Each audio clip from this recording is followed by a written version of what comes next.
Hi, my name is Jeff with YourLearningCareer.com, and I'm going to talk to you about common mistakes a lot of corporate trainers make. Mistakes like that. Have you seen this in a training presentation where the person just reads from the slide the whole time? Or worse yet, are you the one that does that? Hey, it's okay if you have done it. Look, all the mistakes I'm about to share with you, I have personally done, but I have learned from my mistakes, and that's why I want to share them with you so that you can avoid them in your training presentations. So let's start with number 5.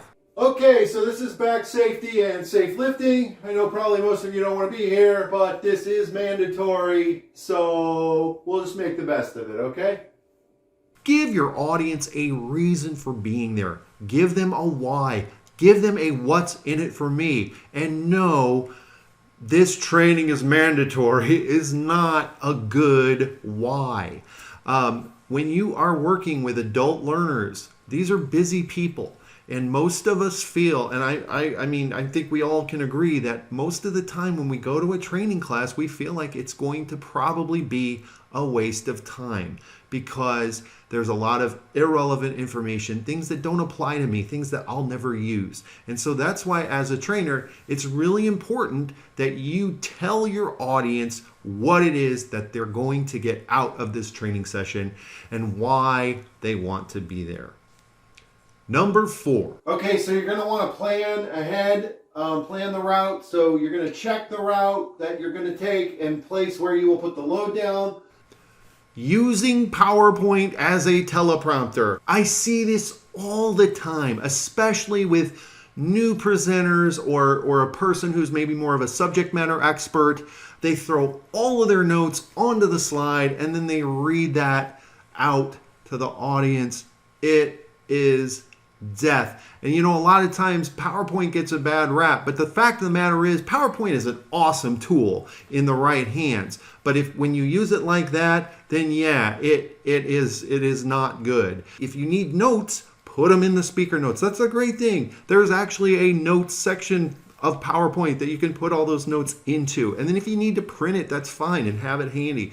But don't, please, I beg you as an audience member, please do not read every slide to me. I don't need that. Number 3.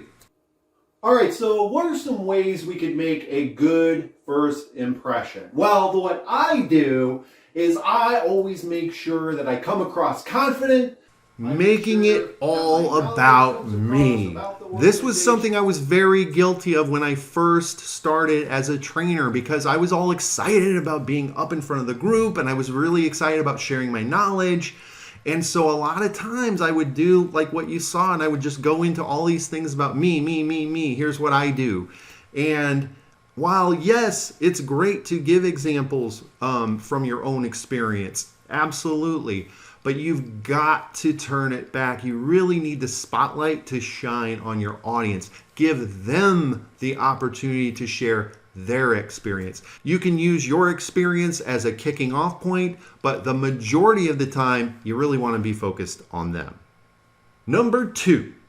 And then finally, just remember to be safe, protect yourself, use judgment. All right, I'm sorry we don't have time for questions, but thanks everyone for being here. You can just email me if you have questions or something. All right, thanks. Not knowing your timing.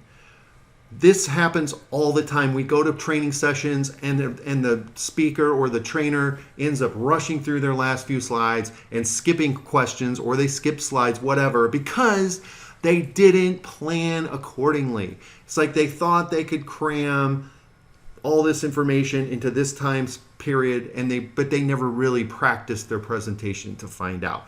Don't let that happen to you. I know, I will tell you again, this is something that has happened to me, and usually it's just because I didn't really practice. I thought I knew the material. I was like, I'll be fine. And the next thing I knew, I ran out because there are unanticipated questions or you go off on a tangent.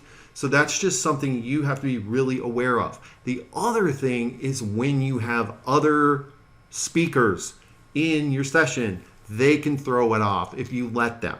If you allow the subject matter expert or whoever is coming in, if you let them go on and on and on, that's gonna knock your timing off. So you just have to set those expectations up front with people. How long do they have? And let them know, we don't want to be rude, but let them know, hey, at this time, I'm going to give you this signal, something like that. So that, we want to, part of respecting your audience is respecting their time.